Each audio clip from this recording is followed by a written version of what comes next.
Well, first of all, how do you function when you don't have a head? Right. And AU as the supposed head is a useless entity, it's dead. There is no leadership there. The African Union Commission is totally useless. And so until we have a head to really lead these institutions, there's no blood coming out of the head. Right. There's no leadership. So the lack of leadership at the AU paralyzes the other organs. What would you attribute that lack of leadership to? It goes back to 1963. Sure.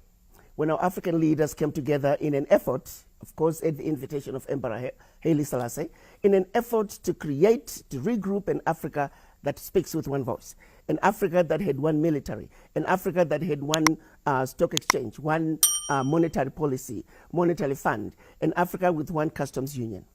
We failed in 1963 to build an Africa that was united, that spoke with one voice. The Casablanca group, who were saying Africa for the Africans, African Union now, and unfortunately there were only 7 countries. Right. They lost. The Monrovia group, who were the majority, NATO was in full force. Brown envelopes, as we call them now, were being passed around. A lot of infiltration of the agenda.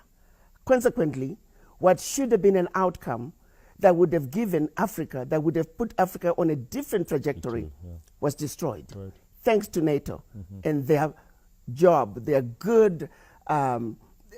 They're so good at divide and conquer. They were in full force in 1963. Right. They followed with all efforts of the leaders that came up, the African leaders who were Pan-African, who tried to pull back from colonization. They assassinated them. We had citizens in the United States, if you look at the Black Panther coming out of the Caribbean, the likes of Marcus Garvey. We had all these Pan-Africanists, all these activists. They systematically killed all of them. Right. So we went through a period where people got scared. They backed off. They were afraid to speak the truth. Right. NATO has been in full force. Right. The infiltration of the African and all people of African descent by certain powers that want to see to it that Africa is forever the provider of natural resources, provider now of cheap labor. They are still in full force. Let's go back to the African Union. Let's look at when the current chair was appointed. Everybody that tried to run with him, run against him, they were eliminated. Right. Can you tell me the entire continent could not find somebody to run against Musa Faki Mahamat? Right. But that's what happened. Right. He ran completely unopposed. Brown envelopes were circulating. Your sentiments also on some of the divisions that colonial pasts have contributed to in Africa. For example, your Anglophone countries and your Francophone countries. Surely that also culminates in challenges going forward at the moment? Well, let me look at starting with the Francophone countries. Right. The Pact for the Continuation of Colonization remains in full force. Right. Over 90 to 95% of the businesses in those countries are French companies. French companies have the first right of refusal of all contracts, big, small, private, public, to this day. French military is in each and every one of those countries, and France can invade them without notice. Right. If they feel their interests are being threatened. As we speak, every one of them, there's a French desk at the presidential palace, French desk at the central bank, French desk at the Ministry of Foreign Affairs, to make sure that what France wants gets done. Right. You look at the bank reserves. Right.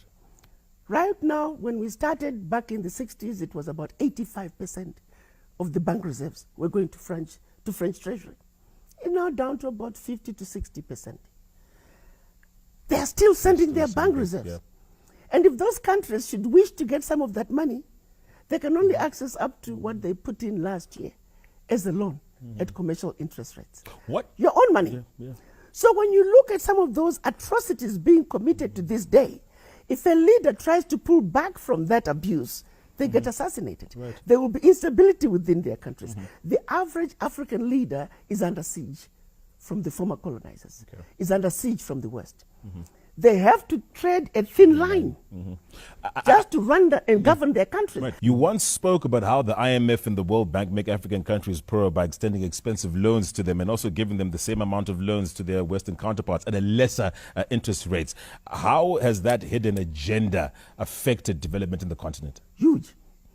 African countries are finding themselves in this conundrum where they have these huge loans that they can never repay.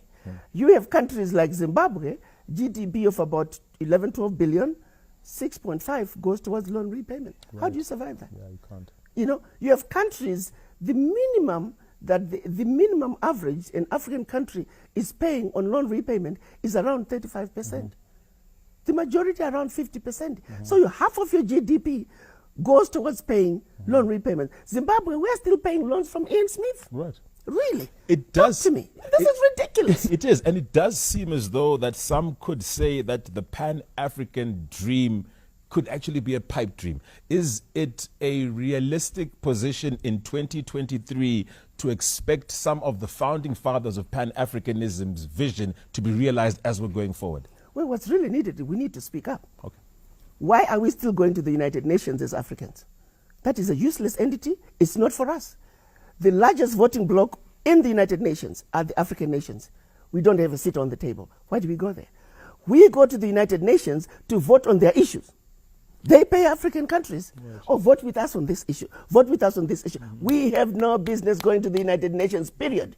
We need to tell Secretary Guterres, thank you very much, but we're no longer going to attend United Nations. It's not our entity. Until we have true representation there. Goodbye. All right. Now, looking at also... Let me say this. Yeah. The same is true with every engagement with the West. All right. For example, Zimbabwe and many other African countries, the remains of our ancestors who they murdered are still sitting in jars in their countries. Why are we going to engage them? Right. We want those remains returned with repercussions. Right. Until that's happened, everybody from your country, out. If you were former Portuguese colony, all Portuguese, get out of my country. I love it remember when there was this rift between President Mugabe and Prime Minister Tony Blair. And Blair was like, we're coming to take all the British out of Zimbabwe, we're airlifting them. And the response to President Mugabe was, listen, I've given all my police and military that if you see any British citizen that wants to get out, escort them to the nearest exit point. Get out. If we can just make that position, your government is abusing us. Your government is refusing to give us back our ancestors, the remains of our ancestors who they murdered. Your government is refusing to give us back our artifacts, precious artifacts, priceless, that they stole. Until these wrongs, these blatant wrongs are righted, every British citizen get out. Every Portuguese citizen get out. Every German citizen get out. Let's see how quickly things will change. They'll move from there. It is those citizens who are going to now go to their government and say, we didn't know you were doing that. Let me make this point clear. The citizens do not know of the crimes that are being committed by their governments. So let's put the power back to the people. Let's remind the people that every constitution starts with we, the people. So let's make those citizens, they must succeed at their civic duties. We, the people, are the ones who are failing. Let's come together. Let's understand the issues. And so for those of us who are elders, who are in the know, we have a responsibility to educate and to inform. Once the citizens are empowered with knowledge and the understanding of what is really going on, I do know for a fact the average citizen of the world wants a righteous world, a world that is free of hate, racism, bigotry. That's what the average citizen wants. We did have a situation in Africa where a NATO-cleared engagement in Libya took place that South Africa signed off and allowed to take place under the presidency of Jacob Zuma. Some would argue that that was the biggest own goal in the 20th century for Africa as a step towards realizing what the founding fathers of Pan-Africanism spoke to of becoming one continent. Remember what I said? Yeah. In 1963, NATO was in full force. Yeah. Again. Move forward. Come to Libya. NATO was in full force. They knew what Gaddafi was going to do. Remember when he was the chairman of the African Union, Gaddafi had the money, If there were any brown envelopes, it would be him passing the brown envelopes to get the vote. Got it. Gaddafi was working towards a single currency. Gaddafi was working towards a single military. Gaddafi was getting ready to do what was supposed to be done in 1963. He was moving fast and furious. Right. NATO did not want it. He had to be executed. Right. So they had to eliminate him. Quite simply, before we go to a break, we sold ourselves out. We sure did. All right, then We sold ourselves out with Libya. Right. We sold ourselves out in 1963 during the creation of the OAU, which was a compromise outcome. We should have achieved an Africa that spoke with one voice in 1963.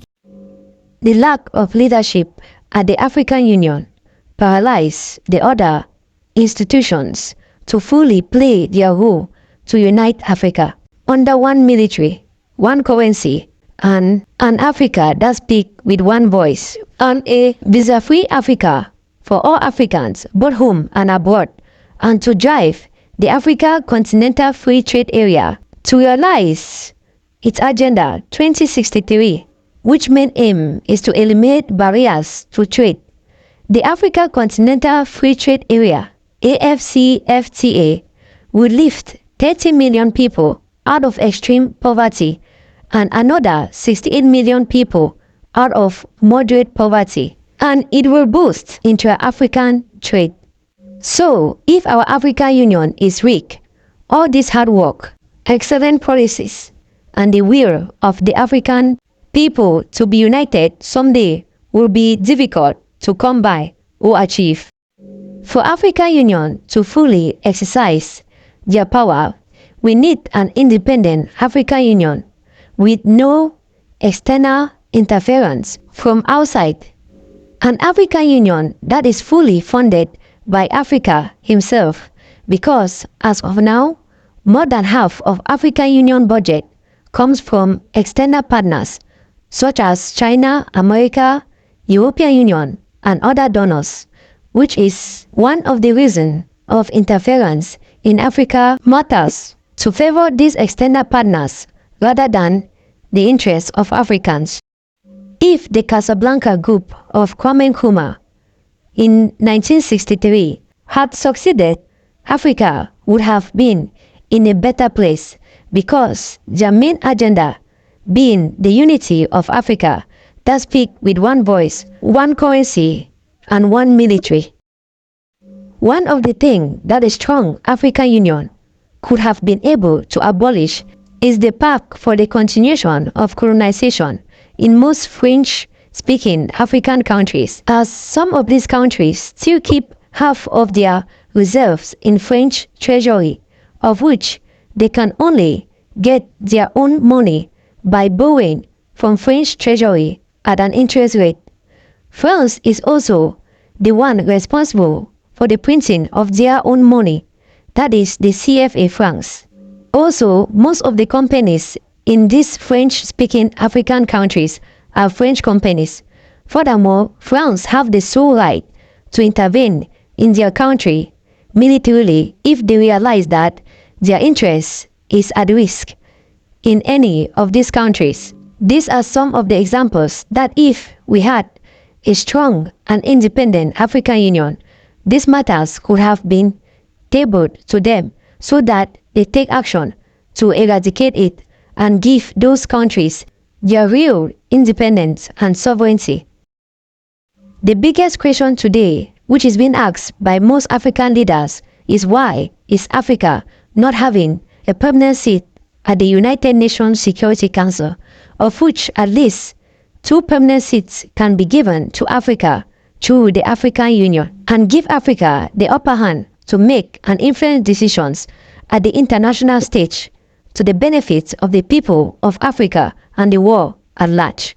Thus, African Union needs to be revamped, and one of their major policies should be the unity of Africa. That is, an Africa that speaks with one voice, one currency, and one military. Africa, wake up. Africa, rise up. Africa without borders. Africa Continental Free Trade Area. The time is now. Please don't forget to like, share, and subscribe. Thank you.